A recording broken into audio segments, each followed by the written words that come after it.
Yorana Sisters and Brothers, c'est Marco au micro. Bienvenue pour le Waterman Tahiti Tour Explorer.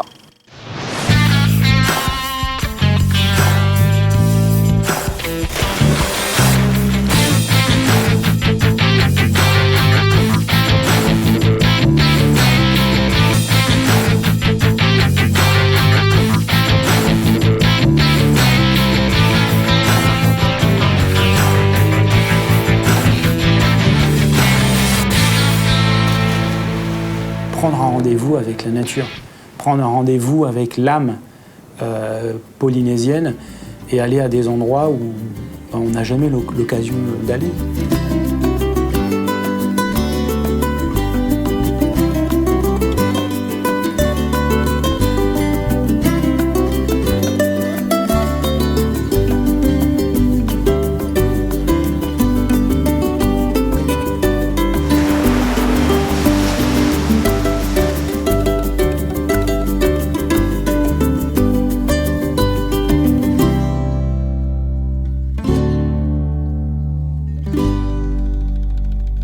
La Waterman Tahiti Tour, c'est un championnat se déroulant sur 5 étapes tout au long de l'année.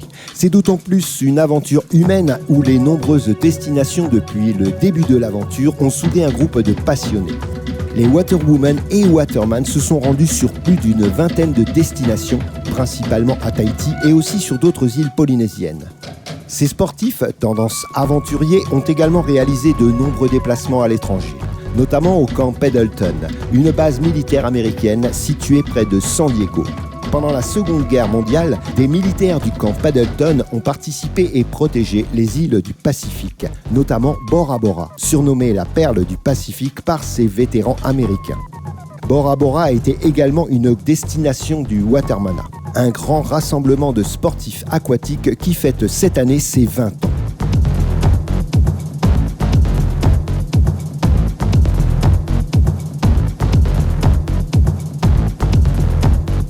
Longtemps, la WTT débutait sur la côte ouest au PK18. En 2019, l'organisateur bouscule la tradition et installe le premier round entre terre et mer.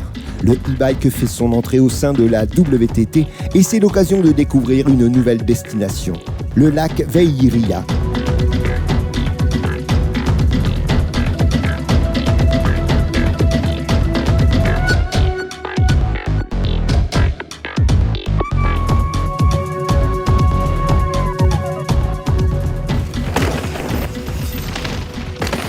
Les destinations choisies tout au long des rounds suivants sont à la hauteur des attentes des participants.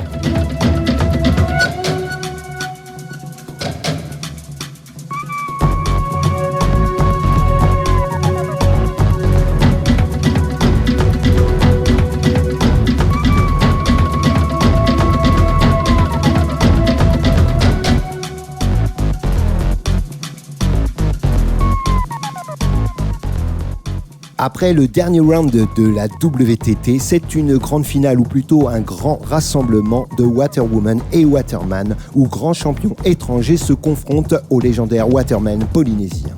On le nomme le Watermana. Le Watermana a connu ses débuts à Bora Bora. C'est maintenant sur l'île sauvage et magnifique de Wainé que se tient ce grand rassemblement. À toutes ces compétitions est venu s'ajouter le must au niveau de l'aventure, le Waterman Explorer. Ok Sisters and Brothers, bienvenue pour ce dernier programme de l'année, spécial Destination. Les destinations en Polynésie sont multiples.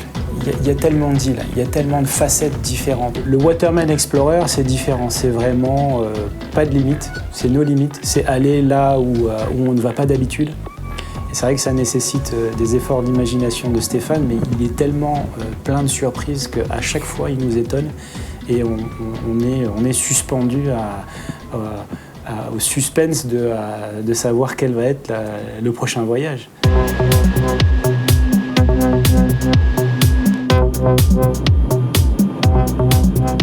Ladies and gentlemen, we shall be landing shortly. Dommage, on n'avait pas tous nos appareils photo, donc les images sont restées beaucoup dans la tête. Cette expérience-là a pu enrichir tout le monde au niveau relationnel. Ce trip nous a permis d'apprécier les choses qu'on a tous les jours, comme de l'eau fraîche. Bon, on a vécu un peu le mode survie, quoi, hein, où on devait se nourrir et partager la passion du paddle ensemble. On a eu du bon poisson, un peu trop de requins, mais ça va. Fallait pas qu'on tape dans nos réserves pour réussir à pouvoir enchaîner le lendemain matin, parce que le lendemain, on partait à jeun. L'épreuve, je dirais, fatale, l'épreuve ultime, le retour face au vent, du jamais vu. J'ai vécu un Waterman Explorer, mais je pense que, comme Stéphane a gentiment invité les sponsors, je pense qu'il l'a fait soft pour nous. Parce que l'aventure était incroyable, mais on n'était pas sur une réserve d'eau définie, sans nourriture. Donc je pense qu'il nous a un peu préservés là-dessus. Mais par contre, au niveau de l'aventure humaine, et ce qui est le cœur de la proposition, c'est partir avec une équipée d'explorateurs hors des sentiers battus, à la rencontre de la beauté naturelle de nos îles, qu'elles soient sur l'eau, mais également sur terre. En tant que résident de Polynésie, polynésien, en fait, on a même tendance à oublier que notre environnement est aussi incroyable. Being able to only eat fish and coconut for 3 days was more of a challenge than I thought. Puetea took me along the reef and showed me different things I could eat from the surf, and then Terry showed me how to get the little clams on the reef. He showed me how to grab those. And I'm pretty proud because I think I'm the only Californian that probably knows how to do that, so it's pretty exciting. Ils avaient tellement faim qu'ils sont bifurqués sur un motu pour aller chercher à manger. Alors ça... Tu vois, ils étaient KO. Ils n'avaient pas le temps de monter la tente, ils n'avaient même pas envie, seulement ils voulaient s'allonger sur la plage et dormir. La première traversée, il y avait une trentaine de kilomètres, un peu plus. Et moi, je voulais essayer de bien me classer là, sur le stand-up paddle, donc je suis allé taper déjà dans les réserves. Et à l'arrivée, le fait de ne pas avoir à manger, ça a déjà été dur, alors que c'était juste le début de l'aventure, quoi. Dès que je suis en hypoglycémie, je suis un peu agressif, il ne faut pas venir trop me piquer, quoi. Il y a à manger, il y a le pahou, hein. C'est pas un problème pour 3 jours, ça c'est rien, hein. Si tu as de l'eau, c'est bon, hein, ça suffit. De notre côté, on n'est pas des sportifs, on a suivi. Par contre, ceux qui ont participé, peut-être, je vois un peu, ça les manquait. Ils ont tenu le coup jusqu'à la fin. Ah là là, quel travail de chirurgien! Éponger. Ah, éponger. On a droit à une bouteille d'eau en partant demain matin pour faire 30 km de stand-up. Donc on va voir comment nos corps vont réagir. Et ça n'annonce pas de vent. Ça va être le Sahara, comme dirait Stéphane. Donc on va voir si tout le monde arrive correctement demain soir. Il vaut mieux que ton matos soit bien préparé, quoi. Oui, et le corps, le matériel encore ça va, il n'y a pas de problème. C'est le corps, voir s'il est préparé. C'est là qu'on va voir si on est préparé. Lorsqu'on a pris le chemin du départ, c'est-à-dire de la première étape, les 30 km descente au lagon bleu, les consignes étaient préparez vos affaires avec le minimum. On n'avait rien avec nous que nos affaires à sec et notre temps. Parce qu'on devra les transporter sur nos planches. Maman m'a dit, prends une bâche et voilà, tu te débrouilles avec ta bâche, quoi. On est des athlètes avant tout et notre corps a besoin de nourriture. À chaque fois qu'on fait nos épreuves, Waterman, Ironman, on est habitué à bien s'alimenter, à charger niveau des gels et tout ça. Et là, l'esprit était de partir avec absolument rien. Exclusivement de l'eau, et la nourriture sera ce qu'on pêchera sur place et ce qu'on trouvera sur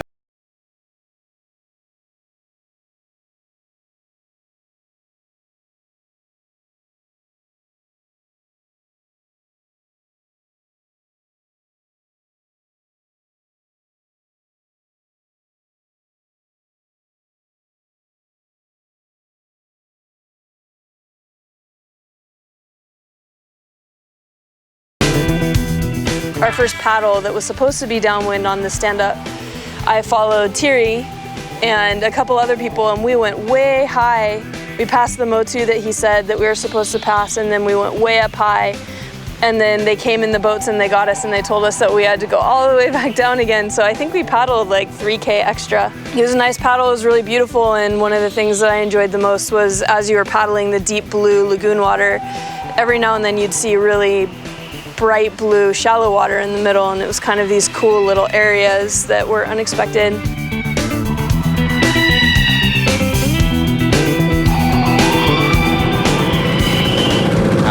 est sur le bon cap. Mais celui-là, il fait un très bon cap, hein, celui qui est derrière. Mais il y en a qui ont un peu éloigné du cap. Bon, si le temps va rester comme ça va. Mais s'il y a les grains, ben, il ne sait pas où ils vont diriger, hein, moi je pense. Hein. Super, il fait pas chaud. En plus, il y a une autre qui nous approche, qui nous amène là-bas. C'est super.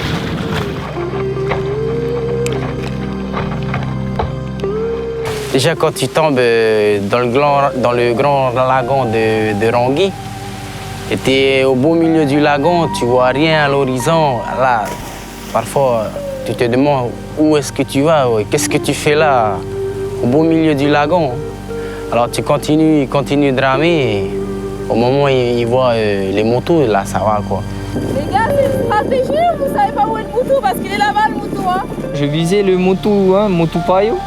Donc j'avais visé ça pour profiter du surf, mais comme quand on a dépassé le moto, je me retournais plus, quoi. Du coup, quand je me suis retourné au bout d'une heure, on a arrivé le moto carrément à notre droite en bas, du coup on est bien remonté, quoi. Traverser le lagon de Rangui en paddle, je crois que c'est une première, même ici, personne n'a fait en pirogue, donc nous on l'a fait en paddle. Stop, Nuiti, 3h26 et 17 secondes. Bravo Nuiti. Bravo. Et l'aventure en elle-même, arriver au lagon bleu, exténué, c'était magnifique, rien à dire, hein, mais plus aucune force pour pouvoir profiter du spectacle qu'il y avait autour de nous. Hein.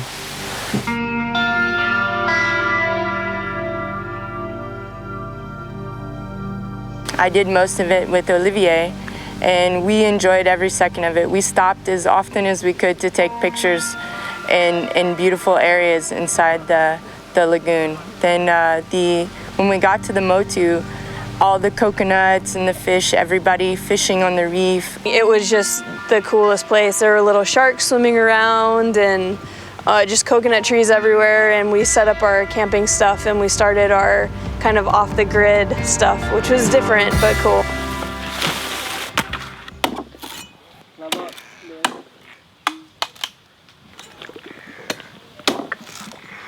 Mettez vos tentes au vent, ou les non-non. On va installer nos tentes, on va aller chercher à manger parce qu'on n'a rien. On a un super feu, mais on n'a rien à mettre dessus, quoi. C'est dommage. On avait tous amené une petite ligne.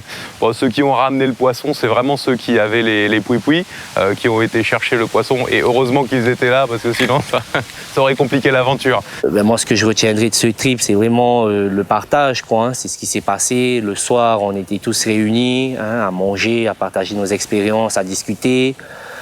Ou que ce soit avec les copains, quand on allait pêcher avec David, Tamadoua. Donc ça c'est cool, quoi. Ça apprend à connaître les gens. Avec des personnes avec qui tu n'avais pas forcément du feeling avant, quoi. J'ai fléché un perroquet et les pointes noires ont mangé le perroquet. Et tout de suite après, sorti de nulle part, un gros reira qui arrive, un reira de 2 mètres plus, quoi. Impressionnant, impressionnant. Du coup, on a essayé de changer de zone, mais bon, il restait autour de nous. Un événement comme le Waterman Explorer, il montre 2 choses. Il nous montre combien nous, en tant qu'êtres humains, on est fragile. Parce que quand on part au contact de la nature, on se rappelle vite que la nature est dure. Dès qu'on nous enlève le confort de la vie moderne, on n'est plus grand-chose en fait. Et donc la nature, elle a ce double visage d'être à la fois belle, mais également cruelle. Et on se rend compte qu'en étant un peu moins important en tant qu'être humain qui consomme et qui vit et qui domine, mais quand on se rend compte qu'on peut être aussi dominé par la nature, on devient peut-être un peu plus humble et on se rend compte que la nature est à la fois forte et fragile, nous également à la fois forts, dominants, mais fragiles. Tout est une histoire d'équilibre et d'entente et qui passe d'abord par un respect mutuel. La nature ne nous donne que ce qu'on sait trouver en elle. Elle nous donne ce dont on a besoin, mais quand on sait la regarder et le trouver, ça nous sensibilise nécessairement au besoin de la préserver. Pour nous-mêmes, parce qu'il ne faut pas salir son terrain de jeu quelque part, mais aussi pour nos enfants, parce que je pense que si on prend aujourd'hui du plaisir à vivre des aventures incroyables au contact de notre nature, il faut pouvoir se dire que nos enfants pourront également le faire.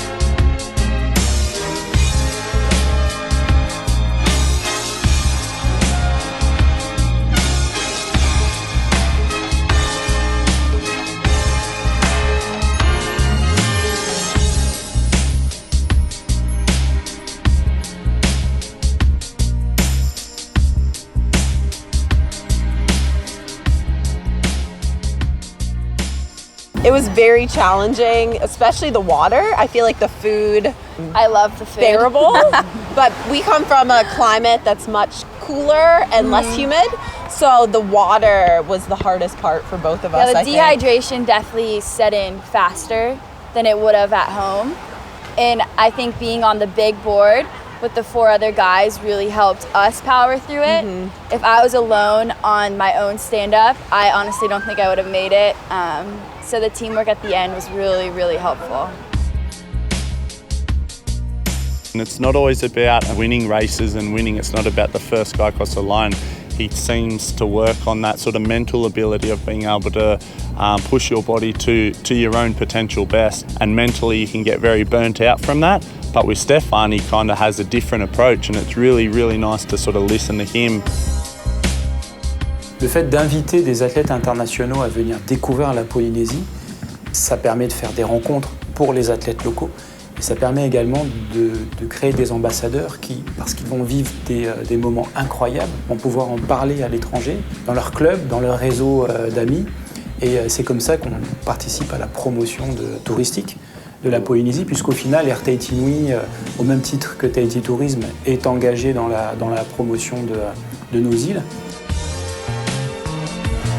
The first time I came to Tahiti, I was 18 and actually went on a surfing trip with my dad and a bunch of his friends. Never been to Huahine before, this is my first time, so it was really cool to be able to participate in the Explorer Challenge. Franchement, les compétiteurs du Waterman Tahiti Tour ne sont pas des corrompus. Hein. Nous, on va se régaler, ils sont à côté de moi, je vais leur foutre les boules. C'est pas nous, Steph, tu m'aurais donné des chocolats, ils veulent nous corrompre. Mais les gars, allez-y, il y en a encore pour 3 heures. On veut pas t'es gâté de l'eau. Holy shit! On en a trouvé un! I'm gonna jump off the camera.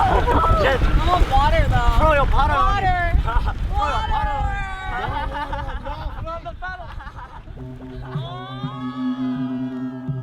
La Polynésie est historiquement une terre d'exploration. On parle du siècle des Lumières, on parle de Cook, de Bougainville, de Wallis, qui à la fin du XVIIIe siècle ont redécouvert la Polynésie, puisque les Polynésiens eux-mêmes ont découvert ces îles bien avant, en traversant l'océan Pacifique sur leur pirogue à voile.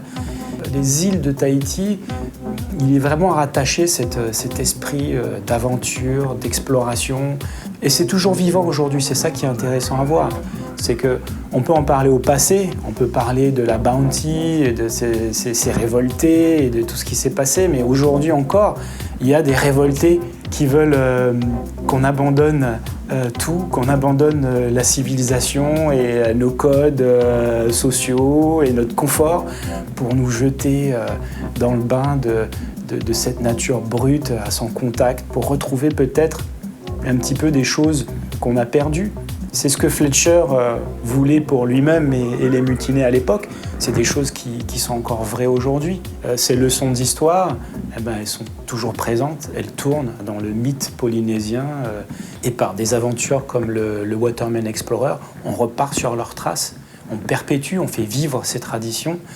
Et c'est très intéressant à partager avec le monde.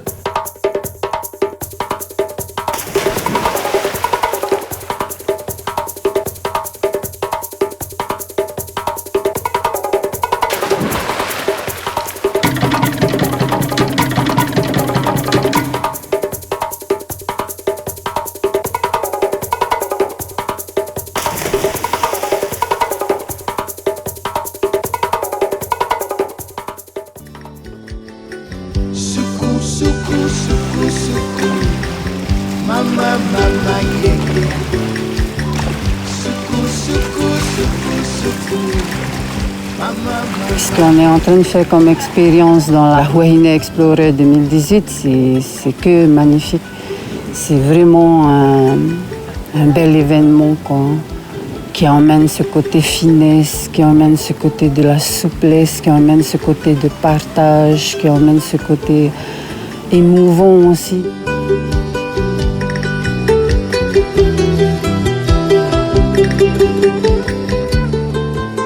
Mon île Wahine est plutôt sauvage, je dirais, dans le sens où on a chacun nos accroches de notre culture, on a chacun nos accroches de nos districts. Leslie, je la connais depuis peu. Leslie, c'est une personne qui a une belle énergie en elle et qui a un fort caractère et qui m'apporte beaucoup aussi également. Leslie est de Wahine et je pense que c'est la matière charnelle de cette île de Wahine en fin de compte. On n'a pas la même vision de l'époque et d'aujourd'hui. Il faut dire qu'on a beaucoup évolué. Et de par cette évolution-là a fait que les différentes éducations ont amené à différentes visions des choses, d'où la femme normalement se soumet à l'homme. Mais pas toutes, parce que pour ma part, c'est plutôt la liberté, le freedom qui reste ta nature personnelle et ton être de ton île. Voilà.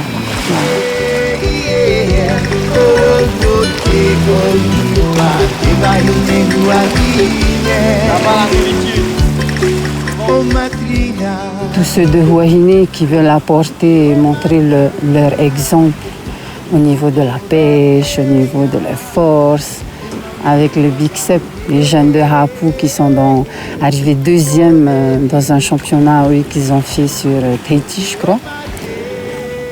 Et c'est cet enthousiasme-là qu'ils ont amené, tu vois, qui nous avait donné à le suivre. On ne sentait pas la fatigue, on ne sentait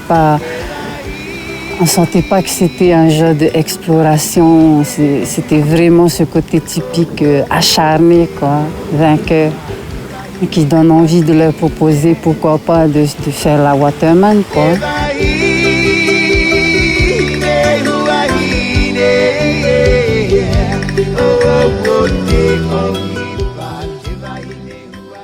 Je suis également passionnée de surf, donc je connaissais Wahine Firo par le biais des réseaux sociaux.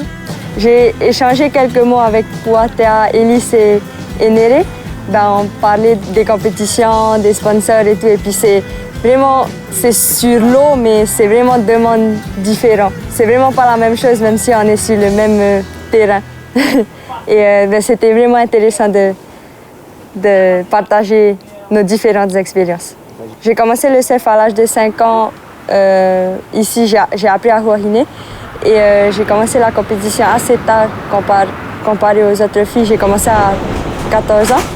Et depuis que j'ai commencé à aller à l'étranger et tout, j'ai vu que c'était ma passion et puis que j'aimais bien les compétitions. Donc maintenant, j'en fais cette passion une carrière.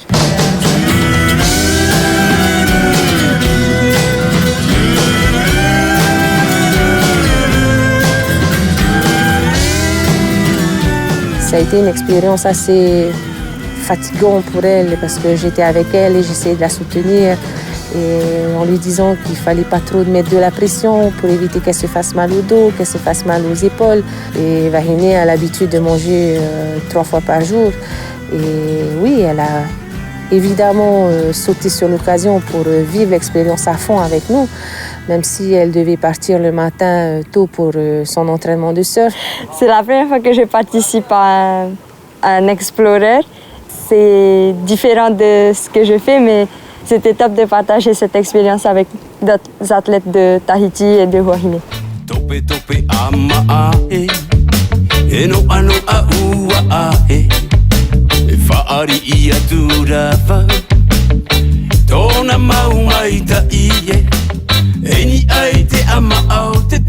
On n'avait rien à manger, donc il fallait aller pêcher. On nous avait demandé de prendre des hameçons et des nylons pour pêcher. Et qu'en fin de compte, nos locaux qui sont arrivés avec évidemment leurs fusils.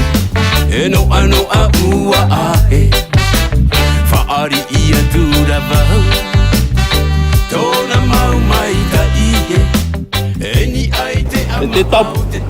On a eu une trentaine de poissons. Ça suffit, ouais, ça pour nous pour aujourd'hui. Bon, on a eu des nanoués, des maïtos, des marois et des perroquets. Ouais, on a eu 4 races de poissons. Ça c'est bon celui-là.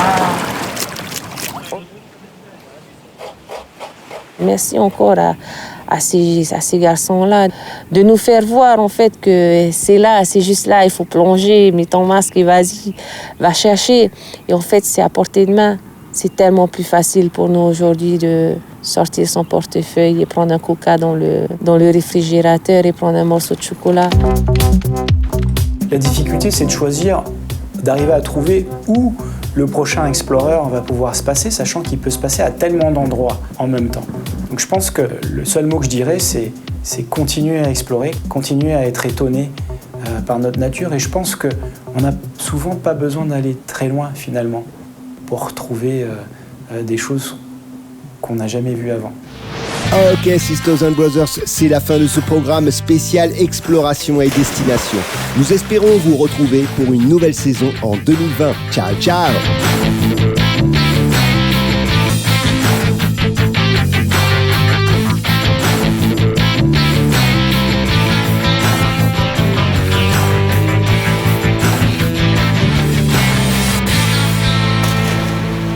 Prendre un rendez-vous avec la nature.